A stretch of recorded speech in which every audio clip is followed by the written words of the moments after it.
Мына әкімдер мектебіне кооператив құрамыз, экономикалық жоба жоспар жасаймыз деп жатсыз. Кооператив жаңағы оны кооператив ұйымдастырсақ жеңіл болады.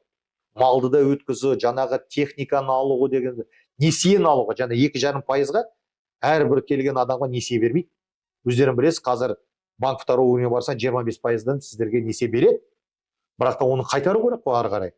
Оны жаңа малды, оны жеткізу, жаңа өзі сойғаннан кейін оны жеткізу 1,5-2 жыл оны ұстаймыз. А мына жерде бағдарлама жақсы. Мысалы 2,5%-бен береді, 2 жыл жеңілдік бар ол жерде. Сосын ары қарай міне 2,5%-дан аласың, сол СПК ретімен жұмыс істеп, ары қарай соның нәтижесін білдіріп, соны өнімді сатасыңдар. Мен ойлаймын, СПК жақсы нәрсе, негізі оны ашу керек. Оны халыққа дұрыстап түсіндіріп жеткізу керекпіз біз бірінші.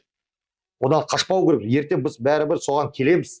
Жаңа қанша малдың саны бар, соған қарап сендерге қанша шөп керек. Мысалы, әр жылдар неше түрлі болады. Мысалы, сүтті аламыз. Сүтке ертең бізде қанша мал сол, біз сүтті жаңа СПК ретінде көрсетсек, біз субсидия аламыз оны.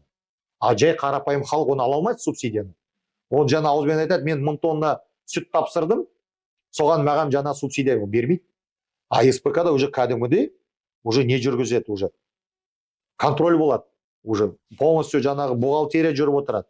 Сол жерде уже тексеріп, қанша бізде мал бар, қанша біз сүт тапсырдық, қанша ет тапсырдық, қанша картоп тапсырдық, сол нәтижесі біз СПК көмектеседі.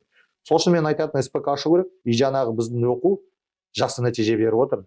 Жаңа айтып отыр, топ-топпен жұмыс істегеннен әкім бір-бірімізді біліп отырмыз, бір-бірімізді танысып отырмыз.